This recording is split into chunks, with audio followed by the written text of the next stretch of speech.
자기 스스로에 대한 믿음감이 사라질 것 같아서 사실 그래서 재수를 했죠. 스터디 카페 가고 뭐 집에서도 하고 그랬는데 그 기간 동안 조금씩 무너졌어요. 제가 이래서 이대로 가다간 안 되겠다 싶었어요. 처음으로. 시선 그냥 저를 보고 네, 대화하는 식으로 하면 됩니다. 알겠습니다. 이름, 나이, 뭐 몇 수 했는지, 대학교 어디 붙었는지. 저는 02년생인 김태훈이라고 하고요. 이제 현역대 유니스트를 붙었고 이제 만족을 못해서 재수를 해서 이제 원광대학교 한의학과 23학번으로 입학하게 되었습니다. 그냥 재수가 아니더라고요. 학고 반수라는 걸 하셨는데 한번 설명해 주실 수 있나요? 학고가 학사 경고거든요. 대학교에 적은 있는데 수업은 안 듣고 순전히 이제 재수에만 집중하는 그런 게 이제 학고 반수죠. 대학교 적이 있으니까 반수인 거고. 몇 월부터 독학을 시작한 거예요? 1월 달부터 시작을 했고요. 그 다음에 기숙학원에 들어간 건 4월 말. 원광대 한의학과 혹시 거기 왜 이렇게 가게 됐는지 편하게 말해 주실 수 있어요? 원래 현역 때는 의대를 노렸었는데 생각해보니까 의사라는 직종이 저랑은 잘 안 맞을 것 같더라고요. 한의사가 좀 더 삶의 질이라든지 이런 게 좋기 때문에 한의사를 선택한 것도 있는데 제가 사실 그 중국에서 유학을 하고 왔어요. 그래가지고 한자에 대해서 좀 잘 알거든요. 근데 제가 보니까 한의대가 1학년 때 배우는 과목이 의학 이런 게 아니고 맹자래요. 다 한자거든요. 그러면 적성이 잘 맞겠다 싶어서 한의대로 좀 지원을 했습니다. 그게 확실히 좀 유리하긴 하겠네요. 들어가면. 그죠. 나중에 침 맞으러 갈게요. 아유, 좋습니다. 네, 무료로 1회권 드릴게요. 재작년 수능에서 혹시 얼마나 실패했는지. 일단 말씀드릴게요. 저는 수시러였어요. 그렇기 때문에 수능을 좀 집중을 안 한 것도 있긴 한데 변명이고 4합 11 나왔거든요. 그러니까 뭐 4등급도 있고 뭐 3등급이 많고 1등급은 하나도 없고 이랬어요. 그 정도로 이제 거의 망한 상태에서 이제 재수를 결심하게 된 거죠. 반수나 이런 걸 했던 결심을 어떻게 그 결심을 하게 된 건가요? 당일날은 아무 생각이 안 들고요. 그 다음 날부터 한 일주일 동안은 현타가 오고 그 다음에 찬찬히 고민을 했죠. 한 12월까지. 저는 수시였잖아요. 수시로 이제 유니스트를 붙었거든요. 유니스트가 상당히 좋은 대학인데 제가 그때 고민이 들었어요. 내가 이 대학교로 과분하게 붙었는데 내가 나중에 사회에 나가서 뭐 더 큰 관문이 있고 더 큰 목표를 이루어야 되는데 그때 가서도 저 스스로한테 자격에 대해서 회의를 할 것 같은 거예요. 자기 스스로에 대한 믿음감이 사라질 것 같아서 사실 그래서 재수를 했죠. 부모님한테는 그냥 수능이 아쉬워서 한 번 더 해보겠습니다 하고 말았는데 그런 마음이 있었던 것 같아요. 본인 스스로 독학을 했다고 했잖아요. 1월부터 뭐 4월 30일까지면은 기간이 꽤 길거든요. 그때는 스터디 카페 가고 뭐 집에서도 하고 그랬는데 그 기간 동안 조금씩 무너졌어요. 처음에는 당연히 누구나 의지가 만땅이죠. 근데 이게 하다 보니까 뭐 중간에 코로나도 한번 걸렸고 그 이후로 확 무너졌는데 제가 이래서 이대로 가다간 안 되겠다 싶었어요. 처음으로.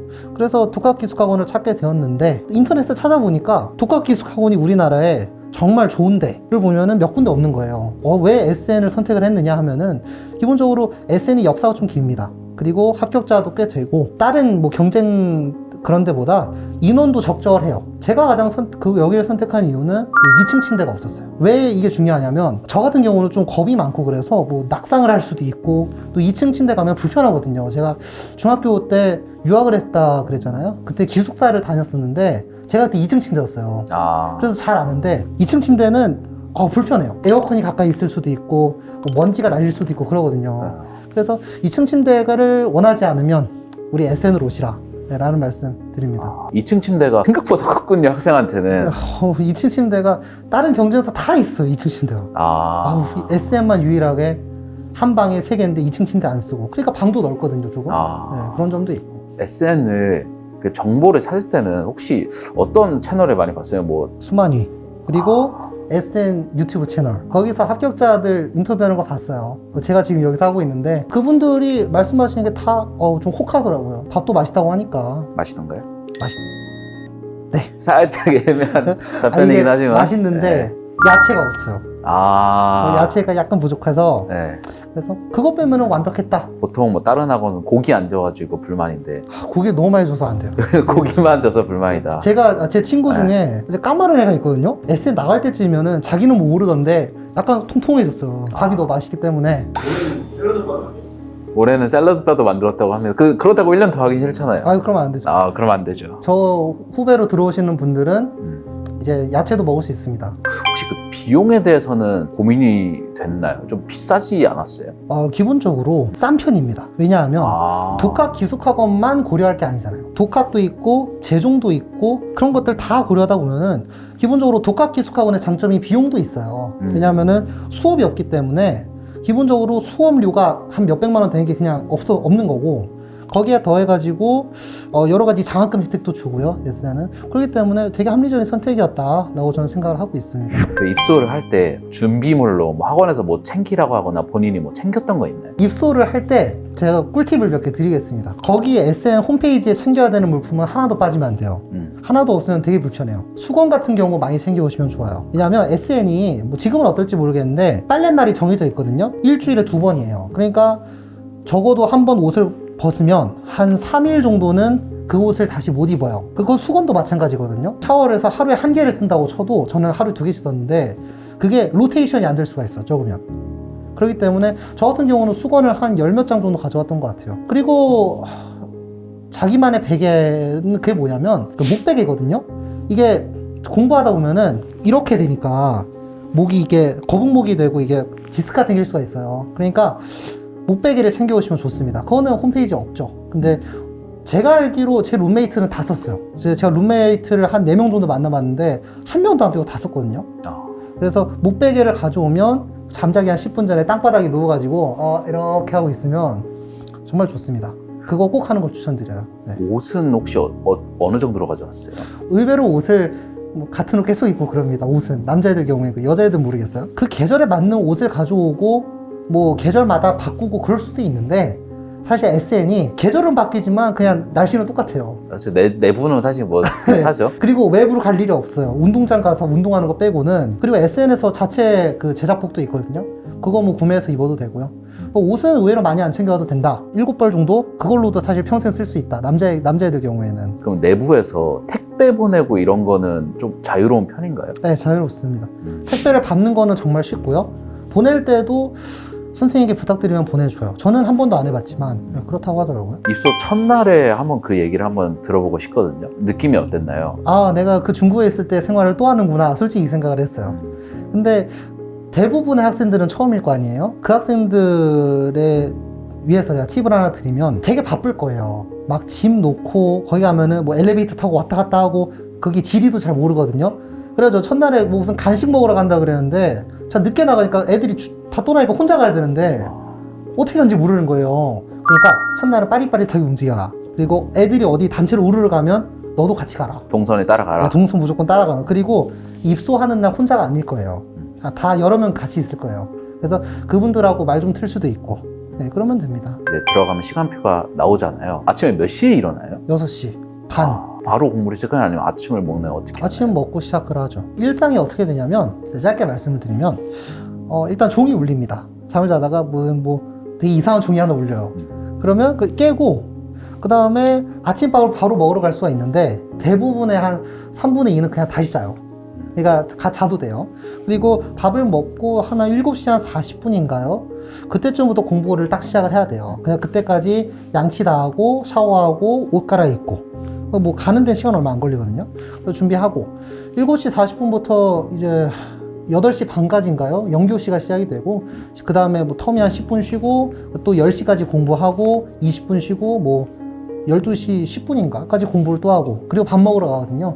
근데 처음 가면 잘 모를 수가 있는데 10시까지 공부하고 20분 텀이 있는데 그때 편의점을 갈 수가 있어요. 저는 이렇게 했거든요. 10시가 되면 편의점 달려가서 소시지하고 그 레또르 사서 같이 먹으면 좋습니다. 그렇게 해서 전쟁 같은 오전이 지나갑니다. 점심밥 먹고 오면은 오후부터 몇 시인지 제가 시간을 외지 못하겠는데 아무튼 가가지고 또 몇 시간씩 공부를 또 해요. 쳇바퀴 굴러가듯이. 그리고 중간에 오후에도 편의점 갈 시간이 있어요. 근데 어떤 날은 오전은 남자, 어떤 날은 오전이 여자 이래요. 오후도 마찬가지. 그러니까 잘 주의하시고 그거 걸리면 벌점입니다. 그리고 5시쯤 되면은 저녁을 먹어요. 저녁 먹고 또 와서 공부하고 뭐 질의응답 하려면 선생님 찾아가서 하고 하거든요.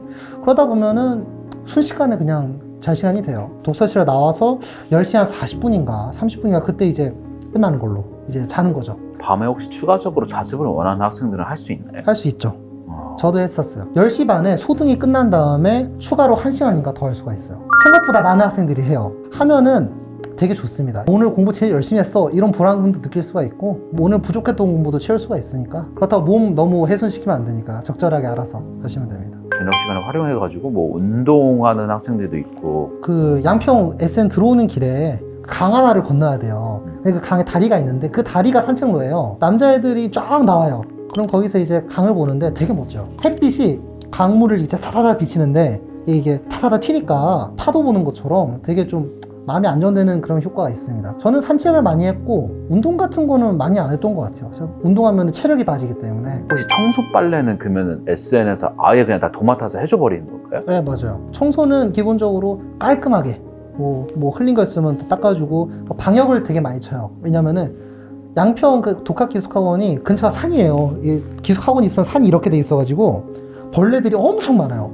근데 신기하게 방 안에는 벌레가 없거든요. 그게 제가 추측하건데 방역 그거 할 때 청소 아주머니들이 도와준 게 그거 해준 게 아닌가 싶거든요. 벌레 문제는 걱정 안 하셔도 되고 청소 주기는 일주일에 2번이었던 것 같아요. 빨래도 2번이고 그 요일은 다를 수가 있죠. 빨래도 안 해도 되고 청소도 안 해도 되고 밥도 그냥 주고 본인이 해야 될 건 공부밖에 없어요. 공부하고 멘탈 관리, 운동 그런 것들 그런 거 생각하면은 되게 싼 편이죠. 네. 학습 분위기나 약간 친구 만드는 거 있잖아요. 이거에 대해서 학생의 생각은 어때요? 제 결론은 룸메이트들은 사귀는 게 좋아요. 근데 그 이외에는 굳이 안 해도 돼요. 그리고 밥을 먹을 때 뭐 혼자 먹는 걸 두려워하시는 분이 계신데 그거는 혼자 먹는 분이 많아요. 엄청. 그러니까 걱정 안 하셔도 되고 룸메이트들하고 사이가 좋아야 되는 이유는 기본적으로 생활할 때 갈등이 생기면 골이 아프기 때문에 그러니까 룸메이트랑 잘 지내야 되고 그리고 룸메이트들하고는 같이 부대끼기 때문에 뭐 나와서도 연락을 할 수가 있어요. 저 같은 경우도 연락을 하고 지내니까 그 대신 과한 친목은 안 하는 게 좋습니다. 친구가 많아진다는 거는 에너지를 너무 많이 쏟는다는 뜻이에요. 공부를 좀 덜 하게 되는 측면이 있습니다. 분명히. 그러니까 주의해야 되는 게 너무 친구 사귀는 데 집중하지 마세요. 어차피 대부분의 학생들은 졸업하면은 연이 잘 안 이어지는 경우가 많기 때문에 자기 스스로를 발전시키는 기회로 삼아야지 그거를 자꾸 뭐 연을 쌓는다 그런 느낌으로 오는 건 적절하지 않다 생각을 합니다. 그죠? 네. 책상이 엄청 넓다. 네, 넓어요. 의자도 나름 괜찮았어요. 진짜 경험했을 때는 어땠나요? 100% 동의합니다. 제가 이거 홍보하러 나가고 홍보비 받는 게 아니고요. 진짜예요. 이게 책상이 엄청 넓어요. 책 하나, 둘 놓고 필통도 하나 놓고 물도 하나 놓고 이러면 충분하거든요.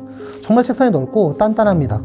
부서지는 건 경우를 본 적이 없어요. 그리고 의자가 되게 편해요. 뭐 시지즈 의자인가 그럴걸요. 독서실이 음식을 먹을 수가 없어요. 근데 그걸 엄하게 규제를 하는 편이기 때문에 비매너 행위가 있거나 그러면은 즉각 선생님한테 말씀드리면 조치를 취해주고 또 에어컨도 잘 돼 있기 때문에 뭐 춥다 그러면 즉각 선생님이 올려주고 하거든요. 그러니까 피드백도 잘 된다.